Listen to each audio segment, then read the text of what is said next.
You're listening to the SKYLIT Books podcast. We're an independent, general interest bookstore putting great reads in the hands of people in the Los Feliz neighborhood of Los Angeles. Hosted by resident Skylighters, we're here to bring you new and exciting author conversations, group reads, and bookseller chats. Happy listening. Hello, lovely listeners, and welcome to SKYLIT. This is the SKYLIT Books podcast, and I'm your host, Hallie. Today, we're welcoming Meghan Gilliss to discuss her novel, LUNGFISH. Before I introduce her to you, I just want to remind you that SKYLIT Books is open from 10 to 10 every day in Los Angeles, and we ship nationwide from skylitbooks.com. Meghan Gilliss attended the Bennington Writing Seminars and is a fellow of the Hewn Oaks Artist Residency. She has worked as a journalist, a bookseller, a librarian, and a hospital worker, and lives in Portland, Maine. LUNGFISH is her first novel. She is joined today by Kendall Storey.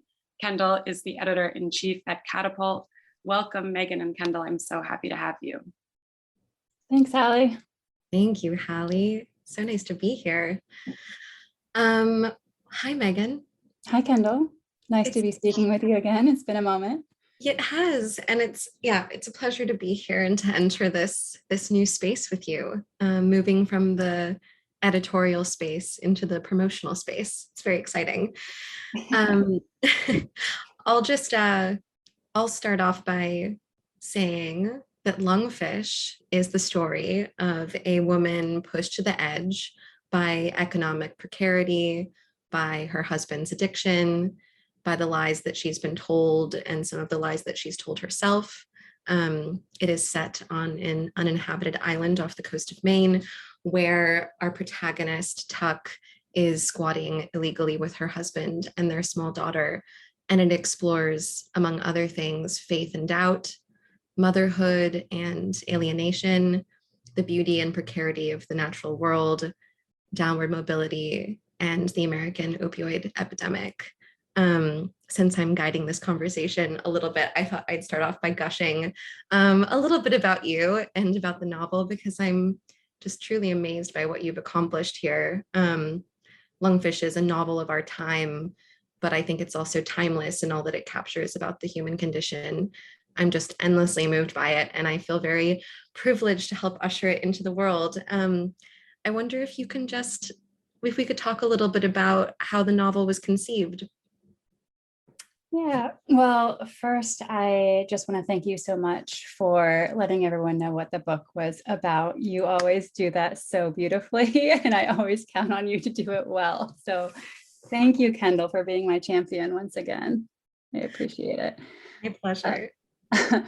So this book began a number of years ago. I think it was roughly probably 2015, 16-ish, began as sort of a desperate log of emotional states. I was sort of exploring how to preserve some of the emotional states that I was experiencing in actual life in fiction, and sort of these short little deposits that were what I was able to manage as a new mother, working a full-time job and trying to keep a writing project going. So it really began as just a bunch of accumulating little vignettes that I tried with each one to capture some state of mind that I suspected would be sort of fleeting and hard to retrieve or remember once it was past.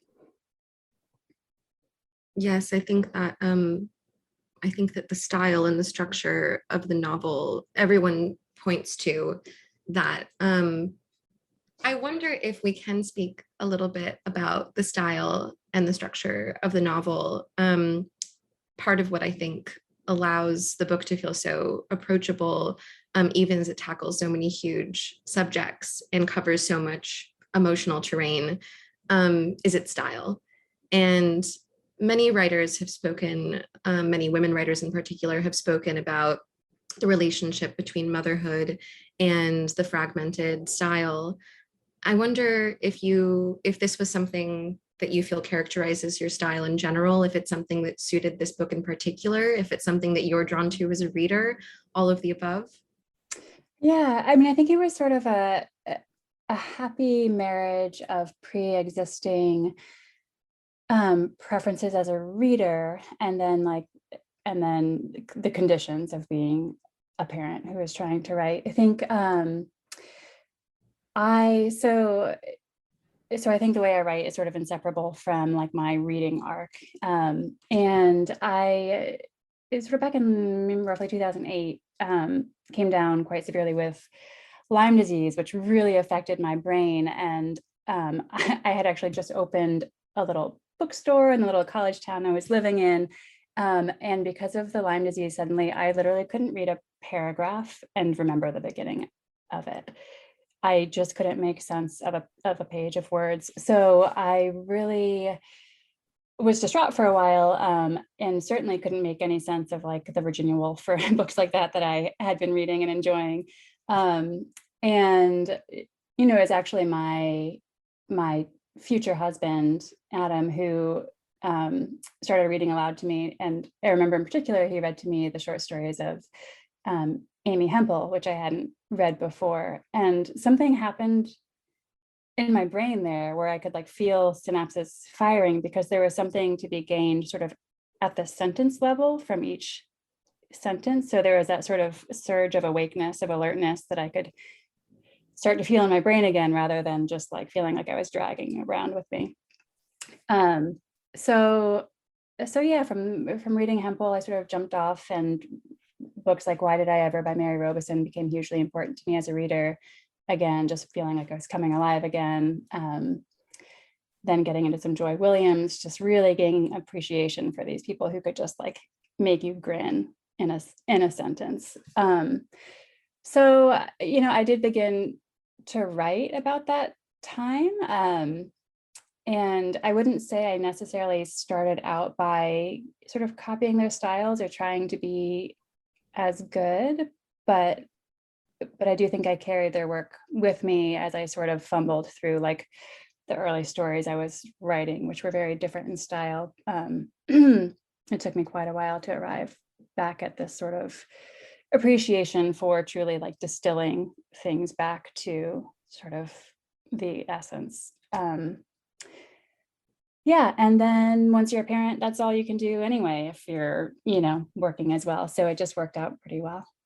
I think what you describe is something that a lot of people, particularly right now, can relate to, with long COVID affecting so many people's brains, and also with so many parents experiencing more sort of the burdens of childcare because of the pandemic, and just having less sustained time to devote. I want to hear you read a little bit from your work, if that's okay. Maybe if you could read from just that second chapter from the opening of the novel. I will, yeah. I think this marks the first time that I've read any of this aloud to anybody else. So wow, so momentous. Here we go. I'm honored. Okay, so this is a chapter called Here. My body is still and flat beneath the heavy quilts, the smell of them part mothball, part cedar, part mildew, part beach rose, part my grandmother. I'm still not used to sleeping in this bed where she died, beneath her stained glass window, the blues and yellows and reds that form a cross, encircled in the Celtic way. In this bed on this island where no one else lives, in this house halfway out to sea, in this Gulf of Maine. On this island shaped like a shepherd's crook, where pine needles stuck to my feet with sap when I was a child, on the short visits that made each summer a thing that belonged to me. I try again to imagine having religion. I try again to imagine having religion and having it watch over my bed, where, presumably, things happen. I imagine having religion and a husband I'm in the habit of touching. I imagine another way of living. But it's a lot to sustain, and it's early, and there's no hope of coffee. Paul hasn't slept, I'm sure. He paces or sits with his elbows on his knees and his fists clasped in his hair, and rocks and trembles. His sweat, a sick slickness that covers the surface of him, carries the smell. brings it out of his body like the damp sea air brought it out of the walls. I do panic a little, knowing he's just outside the door. I could make myself get up if there was a guarantee that everything else would stay the same. But the sun comes up shockingly fast, like always, and starts it all. The light through the stained glass colors the bedspread, the blues and yellows and red, watery in their playful shiftiness, in the way they encroach and lap and cover as the branches of the firs out there sway in the breeze, start by my toes and move upward toward my navel. This is when Agnes wakes up and begins to cry for me, at my navel, without fail. Mama! My feet hit the stairs. I hear Paul's own steps moving down the hallway into the room I've just seated, the bedroom. In turn, he has seated this, the rest of the house, dancing with its own light.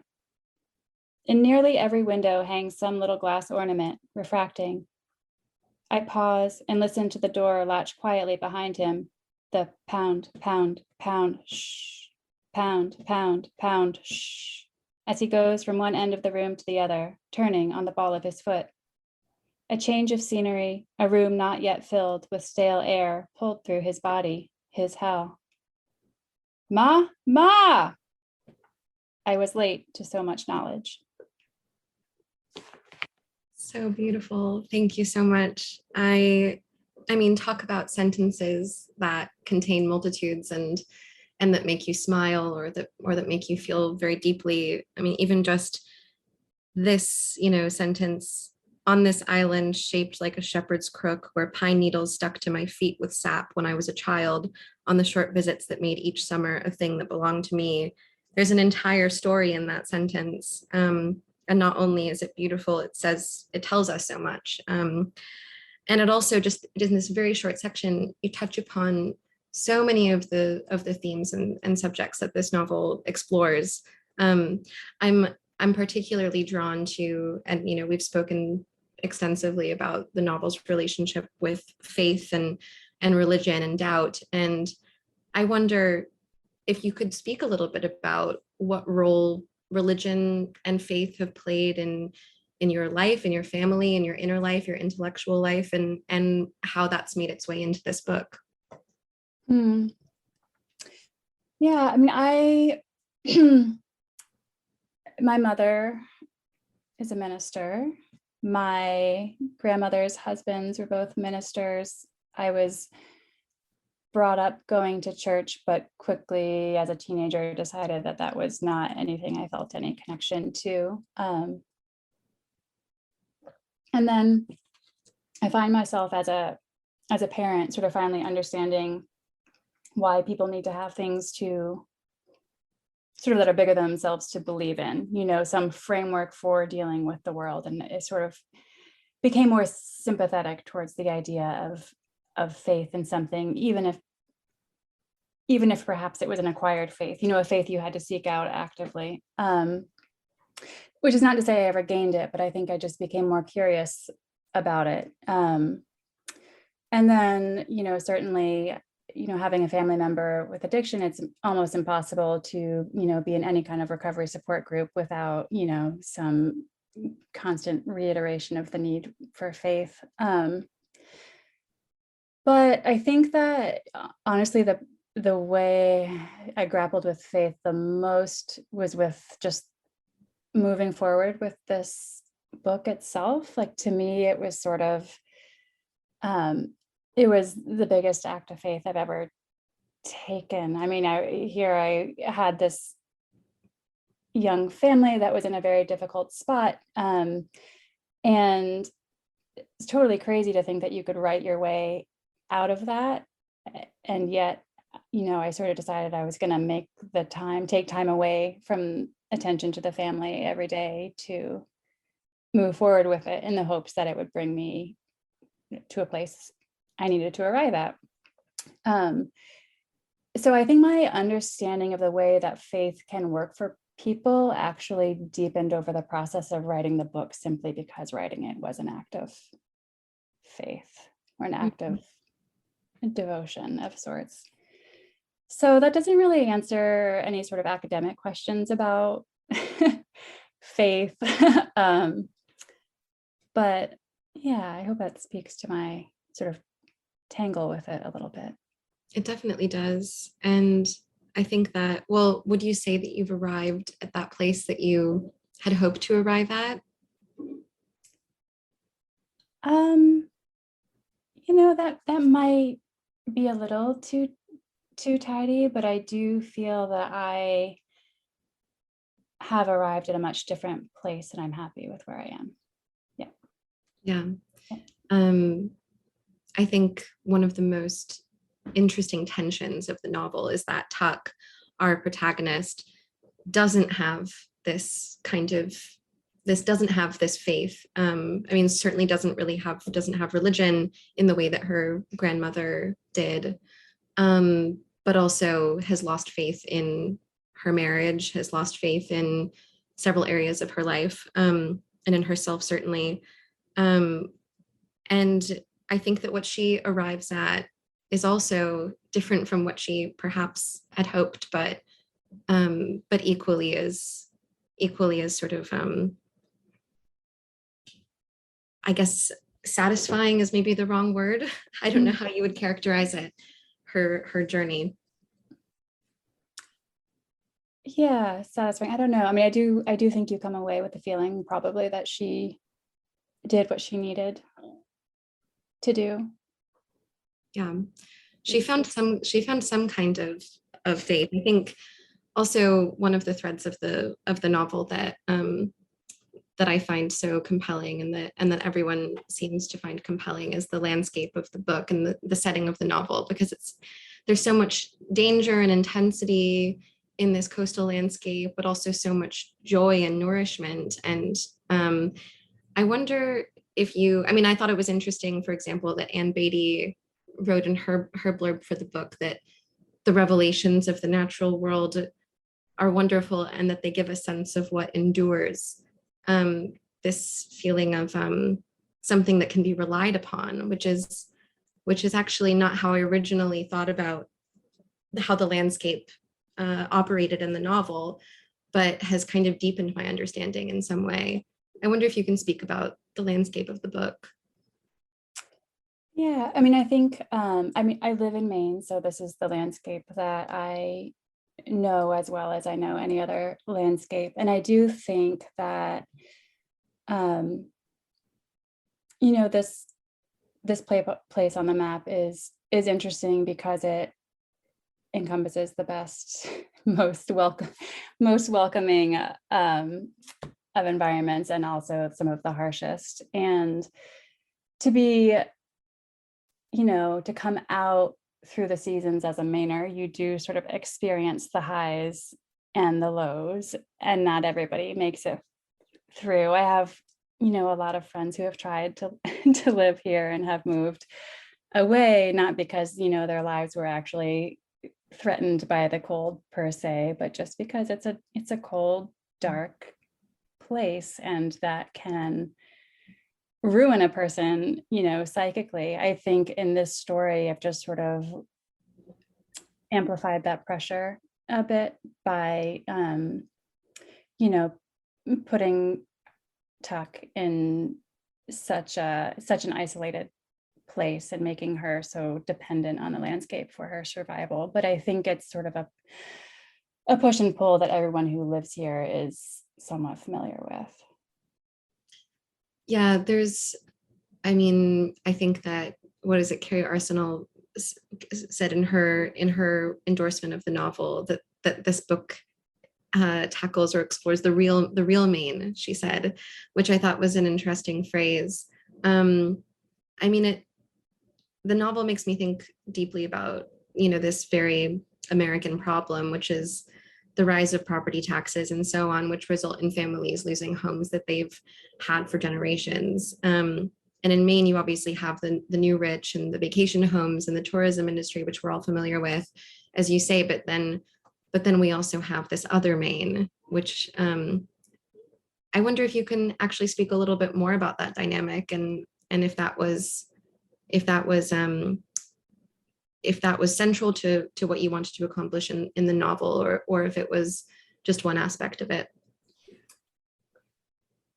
I think it was just an aspect of it. And, you know, it's also, I think, important to keep in mind that our character Tuck is from away. I mean, she certainly doesn't consider herself a Mainer. She has sort of arrived in this place out of necessity, but it's, you know, she hasn't put in the time to earn the sort of the status of Mainer. But I do think, I mean, just in my, you know, in my personal life, and in the stories around me, have been sort of very familiar with that story of family homes being lost. It's very, I live on the coast, and so I think that's where you see that trend most pointedly. In my own family, it's sort of funny. We back in the day, there was lots and lots of money and a huge house, and sort of every decade or so things get scaled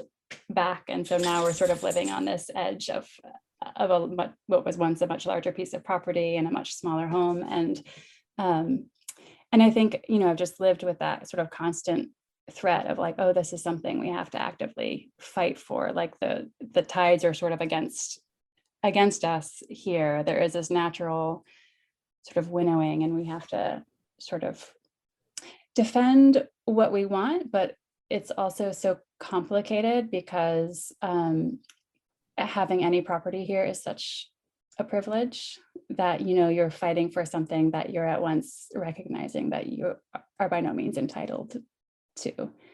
It's just a matter of, I guess, not getting sort of snapped up by a bigger turtle. You know, you hope that a bunch of smaller turtles come for you rather than a bigger one.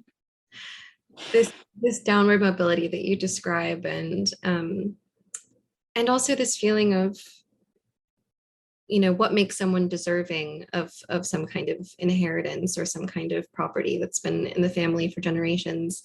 It's something that Tuck, you know, grapples with throughout the novel, and it's something that I feel so many Americans are grappling with.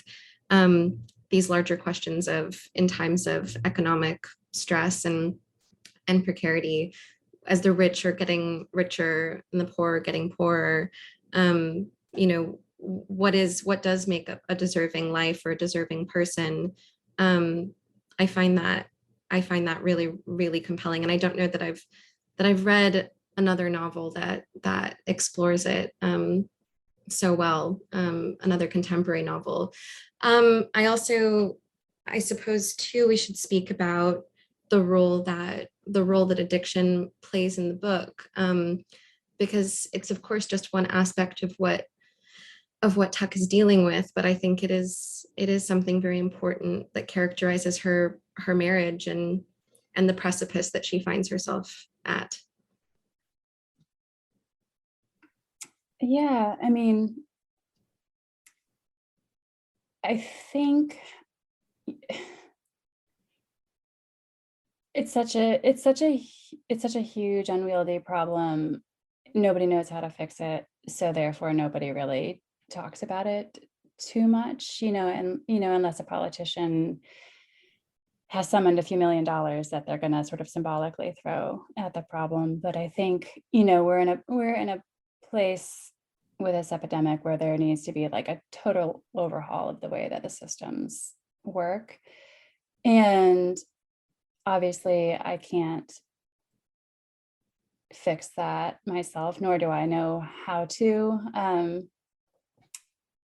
But I did find that, you know, through writing this book, I hoped at least to sort of capture some of the nuance of the ways that addiction can affect lives. Unfortunately, I do think, you know, more and more people are gaining their own understanding of it as more and more people are touched by it. But I have only read a handful of books that I felt really explored the issue in a way that was palatable enough for like the normal reader to sort of pick up and want to engage with. You know, recently there was On Earth We're Briefly Gorgeous, which was, you know, such a beautiful book. You could almost forget that addiction was such a big element of it, though. So yeah, I guess, what am I saying? I'm not going to solve this problem. I recognize that. But I did want to sort of grapple with it publicly, and maybe a few people can sort of relate to the experiences of some of the characters. Maybe a few people will kind of think about the problem in a new way. Yeah, certainly. The novel certainly made me think about it, particularly the emotional side of it, how it affects people and people's inner lives.